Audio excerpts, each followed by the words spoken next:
नगर निकाय के चुनाव में सभी पार्टियों ने अपने प्रत्याशियों की घोषणा कर दी और वे सभी नामांकन भी कर चुके हैं। आगामी 4 मई को यहां पर अध्यक्ष और वार्ड मेंबर के पद पर नामांकन भी होना है। आपको बता दें कि सबसे दिलचस्प यहां पर नगरपालिका की सीट है। रायबरेली में 1 नगरपालिका है और 9 नगर पंचायतें हैं।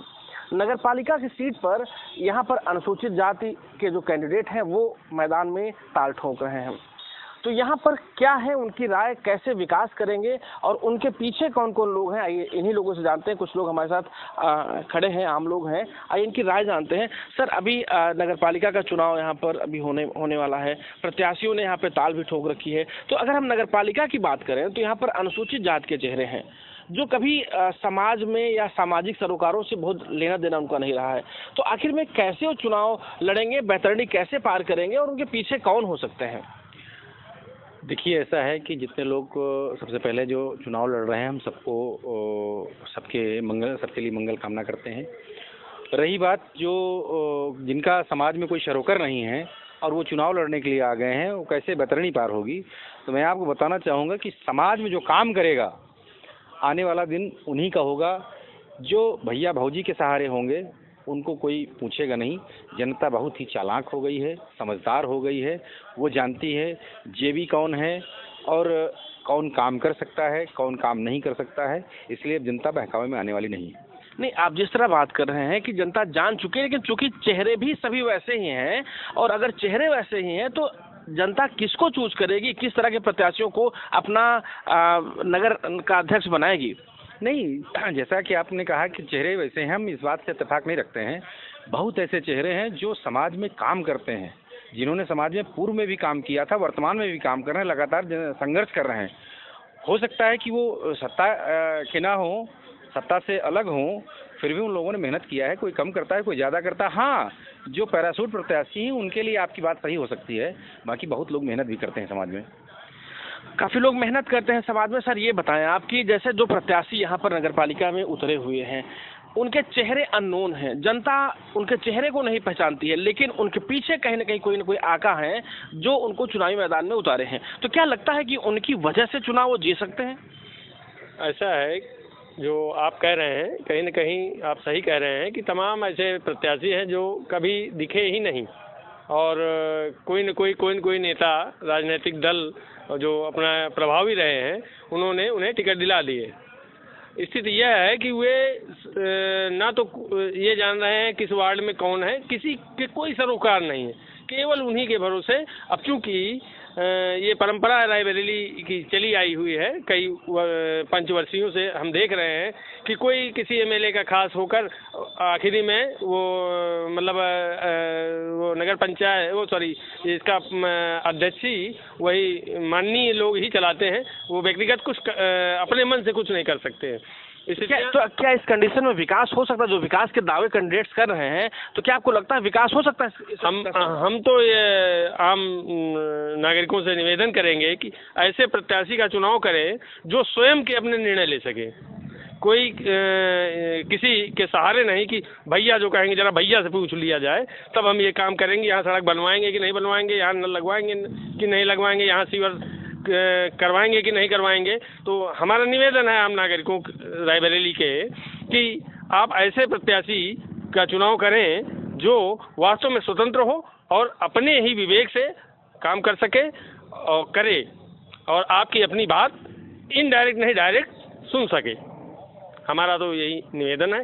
क्योंकि आप देख रहे हैं तमाम लोग ऐसे हैं, फला का फोटो लगा के फला का फोटो लगा फला ये। तो हम तो यही कहेंगे कि भाई आम नागरिक जो सरल हो, सुलभ हो, आपकी बात सुन सके, ऐसे प्रत्याशी का चयन करें तो अच्छा होगा जिले के लिए, हम सब नागरिकों के लिए भी। जैसा कि बताया कि कोई जेबी ना हो और जो स्वयं का निर्णय ले सके, ऐसे नगरपालिका अध्यक्ष को चुनना चाहिए। आम जनता से अपील भी इन्होंने किया है। एक सबसे खास सवाल यहाँ पर है कि चाहे भाजपा हो, चाहे सपा हो, चाहे कांग्रेस हो, चाहे बसपा हो, सभी जो चेहरे हैं वो सामाजिक नहीं रहे। अभी इसका उत्तर इन लोगों ने दिया। सर, आपसे जानकारी मैं और चाहता हूँ कि जैसे समाजवादी पार्टी है, उसमें भी एक बिखराव हुआ है। मोहम्मद इलियास जो पार्टी के पूर्व यहाँ के नगरपालिका अध्यक्ष रहे हैं, वरिष्ठ नेता कहे जाते हैं, वो पार्टी के जो निर्णय हुए हैं, जो जिनको टिकट मिला है उससे असंतुष्ट होकर उन्होंने पार्टी छोड़ दी है, कांग्रेस चले गए हैं। तो क्या लगता है कि मोहम्मद इलियास के जाने से सपा को नुकसान होगा, फायदा होगा या बराबर ही रहेगा? नुकसान तो भाई कोई बात नहीं है, जाने से कोई मतलब नहीं है कि उनकी वजह से नुकसान होगा। एक बड़ा जनाधार माना जाता है उनके लिए। मतलब उससे नहीं है, जहाँ जिसको करना है वो अपना काम करेगा, परमानेंट करेगा। सर आप बताएं कि मोहम्मद इलियास जैसे गए हैं, उनका दावा है कि वो चूंकि नगर पालिका के पूर्व अध्यक्ष भी रह चुके हैं, तो क्या लगता है आपको कि उनके जाने से कांग्रेस को फायदा हुआ है, सपा को नुकसान हुआ है या बैलेंस रहेगा? ऐसा है कि अगर पार्टियां अगर जमीन स्तर तक अगर उन्होंने काम किया है, संगठन अगर जमीन स्तर तक मजबूत किया है, तो एक व्यक्ति के जाने से कहीं कोई वोट बिखराव नहीं होता।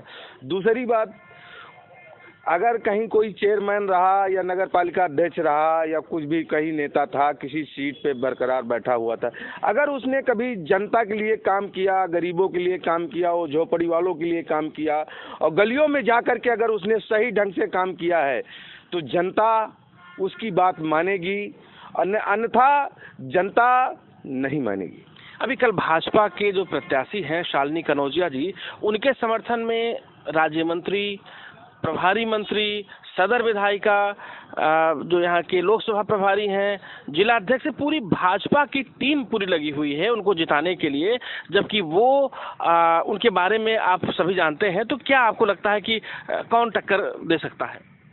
ऐसा है, ये देश के मुख्यमंत्री भी चले आए, उससे कोई मतलब नहीं है। यहाँ जनता ये सोच रही है कि मेरा काम कौन करेगा, और गलियों में झोपड़ियों में जाकर, रास्ते में जाकर के, पैदल चल करके और हर दरवाजे जाकर के दस्तक दे करके उनके भलाई और बुराई पूछ करके कि भैया कैसे है, ठीक है, अच्छे बुरे हैं।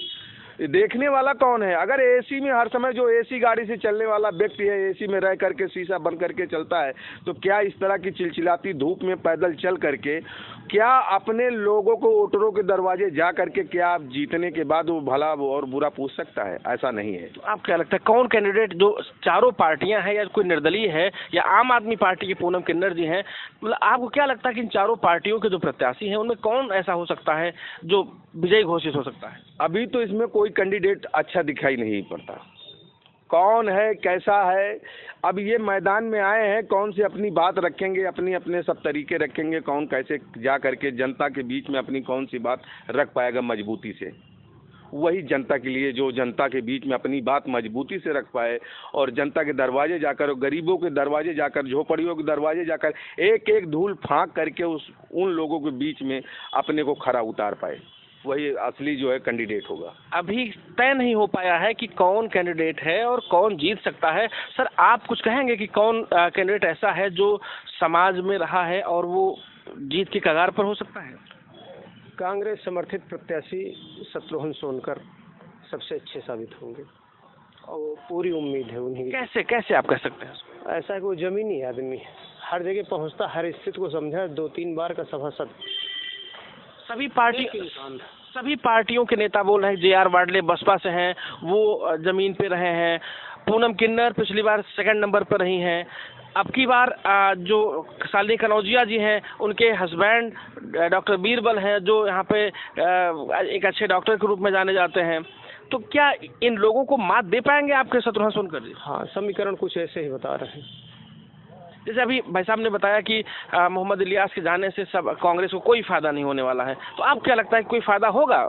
बहुत बड़ा फायदा होगा, बहुत बड़ा फायदा होने जा रहा है कांग्रेस को, लोग सोच नहीं पाएंगे, चुनाव बाद पता चलेगा। क्या आपको लगता है कि चुनाव के बाद में कांग्रेस का कोई कैंडिडेट जीत सकता है? समाजवादियों का गढ़ है और यहाँ समाजवादी ही जीतेंगे। और देखिएगा, जो समाजवादी पार्टी में रहकर जिसने मेहनत किया हो, जिसने काम किया हो, और हमको लगता है कि वही लोग चुनाव जिताने का और जीतने का काम। एक मुस्लिम समुदाय से बिलोंग करते हैं मोहम्मद इलियास, और वो एक उनका अपना कुनबा भी है जो जिनके साथ वो रहते हैं और उनके साथ वो लोग रहते हैं। तो आप इस बात को नकार कैसे सकते हैं कि बिल्कुल मुस्लिम वोटर नहीं जाएगा या जो उनके समर्थक नहीं जाएंगे? हुई है वह जो राम रच राखा, हुई है वह जो राम रच राखा। ईश्वर ने जो रच दिया है वही होगा। रिजल्ट 13 तारीख को आएगा, आप भी देखिएगा कौन विजेता होता है और कौन पराजित होता है। ये समय आने दीजिए, वक्त बताएगा। तो ये आम लोग थे जिनका कहना था कि कुछ लोग कहना था कि जो जनता के बीच रहेगा, जो अपने अच्छे मुद्दे रखेगा वो विजयी होगा। कुछ लोग सपा के समर्थन में दिखे तो कुछ लोग कांग्रेस के समर्थन में दिखे।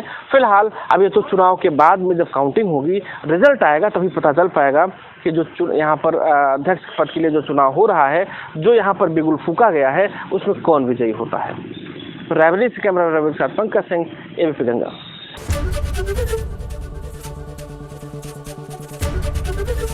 एबीपी गंगा, खबर आपकी, जुबान आपकी।